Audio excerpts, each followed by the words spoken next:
Good morning students. आज हमारा class 11th का बेटा जो हमने डेप्रिसिएशन चैप्टर स्टार्ट किया था उसका नया क्वेश्चन, एक और क्वेश्चन प्रैक्टिस कर रहे हैं। नेक्स्ट टाइप है उसकी, वो होगा सेल ऑफ एसेट के ऊपर। मान लो पहले आप क्या करते थे, आपके जो भी क्वेश्चन थे वो आपके थे परचेज के ऊपर। आज है सेल ऑफ एसेट, मतलब कि आप जब अपनी एसेट को बेच दोगे तो उससे ये पता करना कि आपको प्रॉफिट हुआ या लॉस हुआ।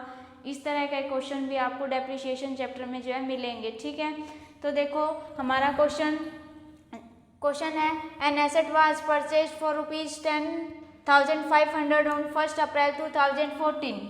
ठीक है, जो आपकी कॉस्ट है वो 10,500 है।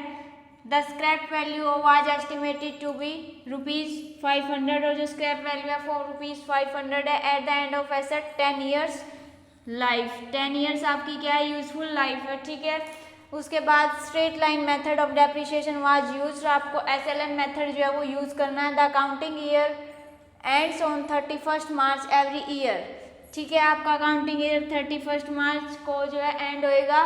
The asset was sold off ₹600, जो आपने एसेट सोल्ड की है वो 600 में की है और 31 मार्च 2021 को आपने सोल्ड की है। ठीक है, तो आपको कैलकुलेट करनी है ये चीज़ें। The depreciation expense for the year ended 31 March 2015। Second point आपका the net book value of asset on 31 March 2019 और द गेन और loss on sale of asset on 31 March 2021।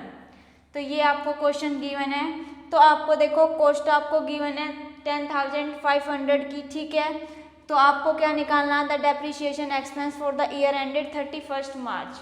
ठीक है, तो पहले तो हम क्या करेंगे, डेप्रिसिएशन निकालेंगे। फर्स्ट में डेप्रिसिएशन पर एनम का हमारा फॉर्मूला क्या है, cost minus scrap value upon में यूजफुल लाइफ। तो ये आ जाएगी 10,500 आपकी कॉस्ट है माइनस 500 अपॉन में 10, तो आपकी जो डेप्रिसिएशन है वो 1000 पर एनम आ जाएगी। इसने सिर्फ ये डेप्रिसिएशन आपसे पूछी है। ठीक है, ठीक है बेटा, ये आपको डेप्रिसिएशन पूछी है, तो यानी कि आपकी जो डेप्रिसिएशन है ये 1000 है।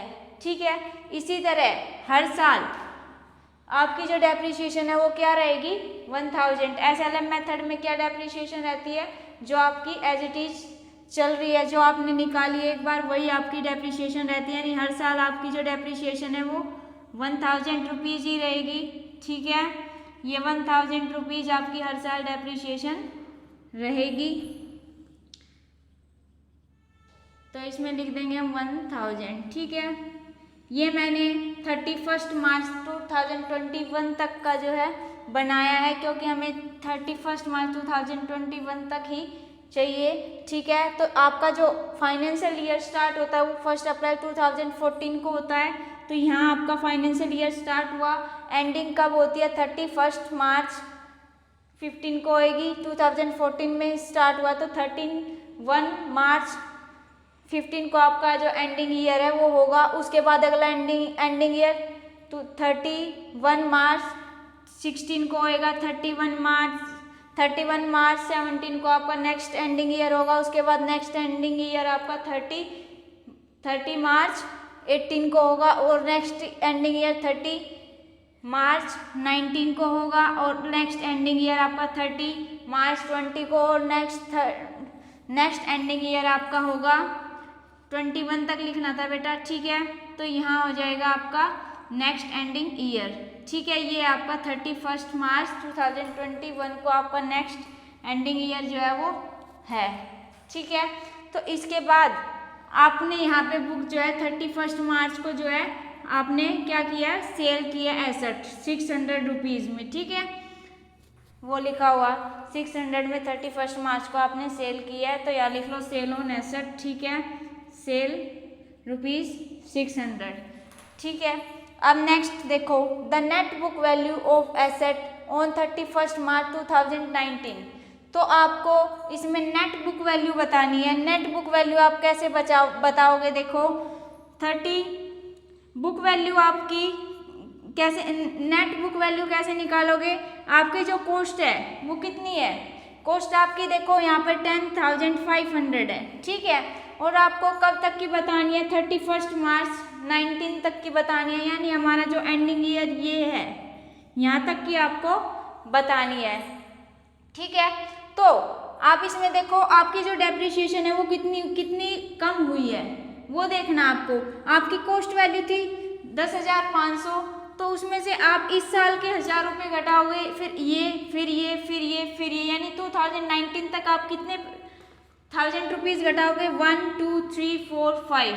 ठीक है, तो 5 बार आप क्या करोगे, 10,500 माइनस 1000 माइनस 1000 माइनस 1000 माइनस 1000। ठीक है, यहाँ तक कि ये 1000 आपने माइनस किया है 31 मार्च 2019 तक के। ठीक है, तो आपका जो नेट बुक वैल्यू आएगी वो आएगी आपकी 5500 जो है आपकी नेट बुक वैल्यू आ जाएगी। ठीक है, नेक्स्ट देखो, नेक्स्ट कह रहा था गेन और loss on sale of asset on 31 March 2021। जब आप 31 मार्च को आप अपनी बुक जो ये एसेट है उसको सेल कर रहे हो, तो उससे आपको फायदा होगा या आपको नुकसान होगा, यानी आपको प्रॉफिट होगा या आपको लॉस होगा, आपको ये बताना है। तो देखो आपकी बुक वैल्यू, अब आपकी बुक वैल्यू, पहले आप अपनी बुक वैल्यू पता करो। जैसे आपने इसकी नेट बुक वैल्यू आपने पता की है 19 तक की आपकी बुक वैल्यू कितनी आई है 55,500। ठीक है, तो आपकी 31 मार्च 21 तक की आपकी बुक वैल्यू कितनी होगी, यानी आप 2,000 रुपये और कम कर दोगे, एक तो 20 का और एक 21 का। ठीक है, यानी यहाँ तक की तो आपकी बुक वैल्यू आपकी थी 55,500, मतलब कि 5,500 आपकी इसकी में बुक वैल्यू थी यहाँ तक कि 19 तक की। अब आपको बतानी है 21 तक की आपकी बुक वैल्यू, तो 1000 इसमें से ये माइनस होंगे और 1000 ये माइनस होंगे, यानी आपके 2,000 रुपये जो है वो और माइनस होंगे, 2000 रुपीज़ जो है आपके और माइनस हो जाएंगे। तो आपकी जो नेट बुक वैल्यू आएगी वो कितनी आएगी 3,500। ठीक है, तो 31 मार्च तक आपकी नेट बुक वैल्यू जो है वो कितनी आएगी 3,500। उसके बाद आपकी सेल वैल्यू 31 मार्च को आप कितने की उस बुक को बेच रहे हो 600 की। अब ये बताओ 3,500 की उसकी बुक वैल्यू है और आप बेच रहे हो 600 में, तो इससे आपको लॉस हो गया प्रॉफिट, तो आपको इसमें क्या हो रहा है, लॉस हो रहा है। ठीक है, तो यानी कि कितने का लॉस हुआ 2,900 का इसमें आपको लॉस हुआ। ठीक है, तो ये था हमारा सेल ऑफ एसेट के ऊपर क्वेश्चन डेप्रिसिएशन में। ठीक है, आई होप आपको क्वेश्चन समझ में आया होगा, तो आप अच्छे से क्वेश्चन प्रैक्टिस करना। अगर आपको कोई भी डाउट है तो आप कमेंट सेक्शन में बताएं। ठीक है, आज की क्लास हम यही ख़त्म करते हैं। ओके बेटा, थैंक यू।